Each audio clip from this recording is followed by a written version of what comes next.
Hello everyone. इस video में हम फ्रिक्शन और उसके लॉज के बारे में पढ़ेंगे। तो पहले फ्रिक्शन क्या होता है। फ्रिक्शन एक ऐसी प्रॉपर्टी है सरफेस की जिसके कारण वो मोशन का अपोज करता है। फ्रिक्शन के कारण क्या होता है, फ्रिक्शन जो है हमेशा मोशन का अपोज करता है। तो it is the property of a surface that opposes the motion. It is the property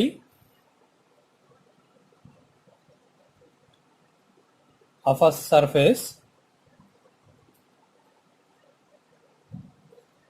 that opposes the motion.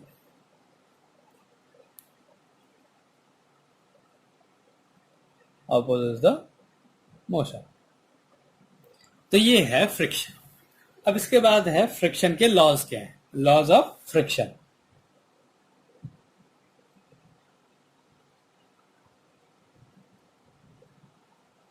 Friction के कुछ लॉज है। फ्रिक्शन तभी काम करता है जब दो सरफेसेस के बीच में रिलेटिव मोशन होता है, और फ्रिक्शन जो है वो कभी भी सरफेस एरिया पर डिपेंड नहीं करता है, वो हमेशा मोशन के ऑपोजिट डायरेक्शन में लगता है। और जो फ्रिक्शनल फोर्स होता है वो डायरेक्टली प्रोपोर्शनल होता है उस बॉडी के नॉर्मल रिएक्शन के। तो ये कुछ लॉज हैं फ्रिक्शन के। तो पहला लॉ है friction force comes into play. Frictional force comes into play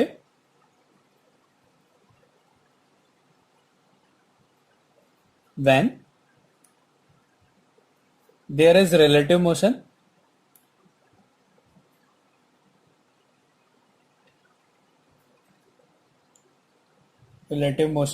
between two surfaces and it depends upon the nature of the surface.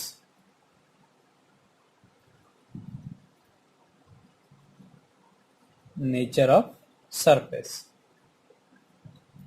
ये इसका एक लॉ है कि जो फ्रिक्शनल फोर्स होता है वो तभी वर्क करता है जब दो सरफेसेस के बीच में रिलेटिव मोशन होता है। रिलेटिव का मतलब एक के रिस्पेक्ट में दूसरा का मोशन। तो ऐसा जरूरी नहीं है कि दोनों मूव करें।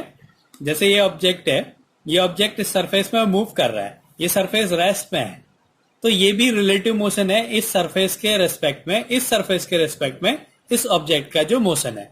तो ये अगर दो सरफेसेस के बीच में रिलेटिव मोशन होगा तो वो क्या होगा, वहां पे फ्रिक्शन काम करता है। और ये डिपेंड करता है उसके नेचर ऑफ सरफेस पे। जो सरफेस का नेचर है, कोई रफ सरफेसेस होती है तो उसमें फ्रिक्शन ज्यादा लगता है, कोई स्मूथ सरफेसेस होती है उसमें फ्रिक्शन कम लगता है। तो वो डिपेंड करता है किस पे फ्रिक्शन ज्यादा लगेगा या कम लगेगा, उसके नेचर पे डिपेंड करता है। तो ये फ्रिक्शन का पहला लॉ है। दूसरा है friction does not depends upon surface area. जो फ्रिक्शन होता है वो सरफेस एरिया पे डिपेंड नहीं करता है। Friction does not depend upon surface area।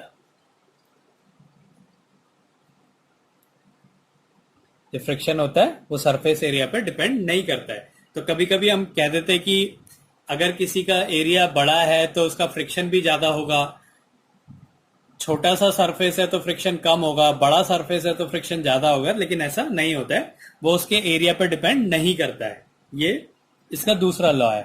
तीसरा लॉ है it always acts opposite to the motion. इससे पहले हमने फ्री बॉडी डायग्राम पढ़ा था, उस टाइम भी फ्रिक्शन को बताया था कि वो क्या होता है, मोशन के हमेशा अपोजिट लगता है। तो it always acts opposite to the motion।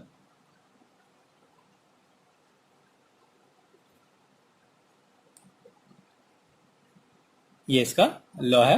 तो ये कोई सरफेस है, कोई रफ सरफेस है, इसके ऊपर एक बॉडी रखी है, ये मूव कर रही है इस डायरेक्शन में।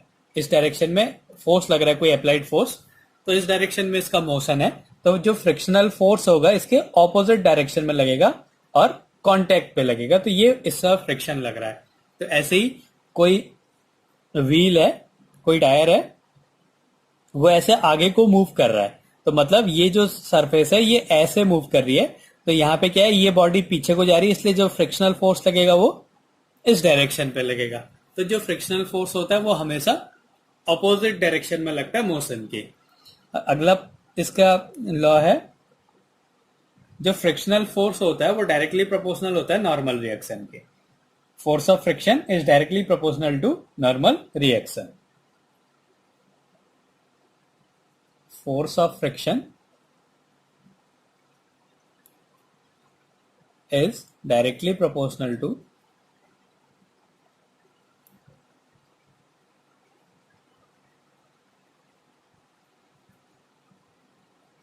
normal reaction।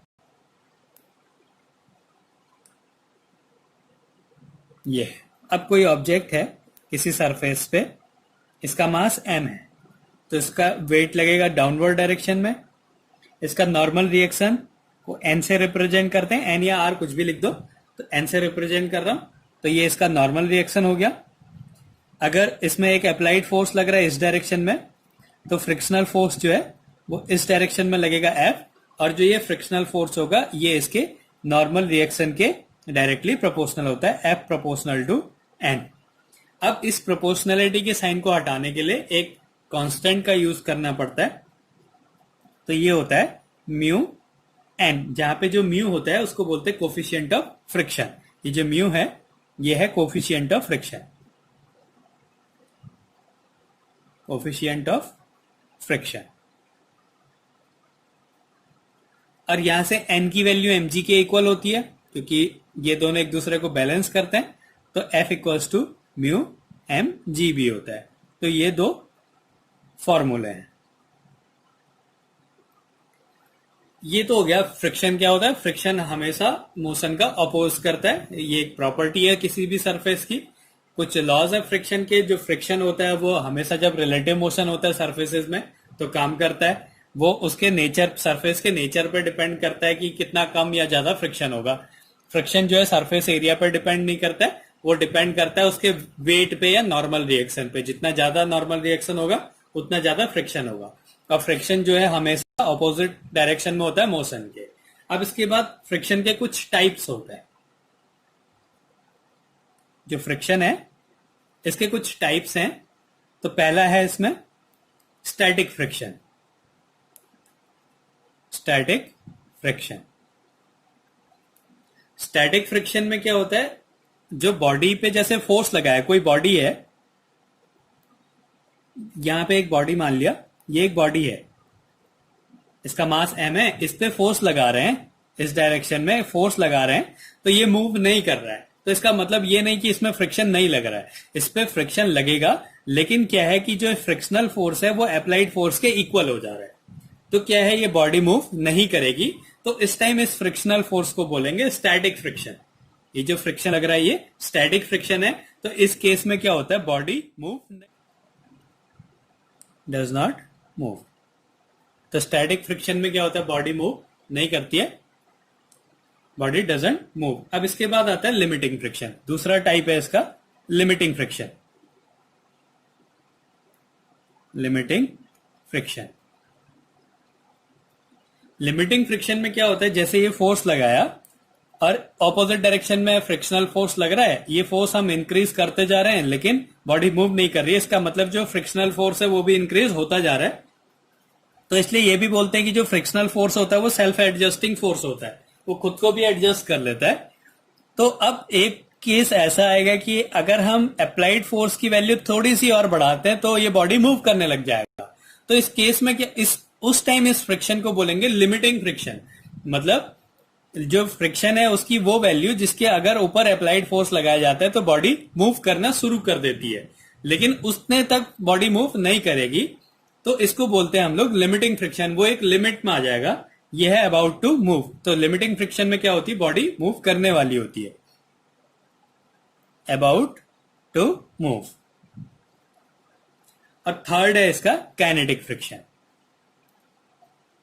काइनेटिक फ्रिक्शन, तो काइनेटिक फ्रिक्शन में क्या होता है, अब यहां पे क्या होगा, जो अप्लाइड फोर्स है वो बड़ा हो जाएगा फ्रिक्शनल फोर्स से। यहां पे पहले वाले केस में क्या था कि जो फ्रिक्शनल फोर्स है वो बड़ा था अप्लाइड फोर्स से, तो हम बॉडी को आगे बढ़ाते जाते थे, बॉडी मूव नहीं करती थी। तो उस टाइम में क्या है, स्टैटिक फ्रिक्शन आया। फिर क्या हुआ कि अप्लाइड फोर्स और फ्रिक्शनल फोर्स इक्वल हो गए, तब क्या बन गया, वो लिमिटिंग फ्रिक्शन हो गया। अब उसके बाद अगर फ्रिक्शनल फोर्स, ये अप्लाइड फोर्स है, अगर ये फ्रिक्शनल फोर्स से बड़ा हो जाता है तो बॉडी मूव करने लग जाती है। तो इस केस में क्या होगा, बॉडी मूव करने लग जाती है। तो ये 3 टाइप के फ्रिक्शन होते हैं, स्टैटिक फ्रिक्शन, लिमिटिंग फ्रिक्शन और काइनेटिक फ्रिक्शन। स्टैटिक फ्रिक्शन में क्या होगी, फ्रिक्शनल फोर्स की वैल्यू अप्लाइड फोर्स से ज्यादा होगी और इस केस में बॉडी मूव नहीं करती है। फिर आता है लिमिटिंग फ्रिक्शन। यहां पे क्या होता है, जो अप्लाइड फोर्स है वो फ्रिक्शनल फोर्स के इक्वल हो जाता है, तो बॉडी मूव करने वाली होती है लेकिन मूव नहीं करती है। अगर उस अप्लाइड फोर्स की वैल्यू फ्रिक्शनल फोर्स से बड़ी हो जाती है तो बॉडी मूव करने लग जाती है, और ऐसे फ्रिक्शन को बोलते हैं काइनेटिक फ्रिक्शन। तो इस तरीके से हम फ्रिक्शन के बारे में पढ़ते हैं।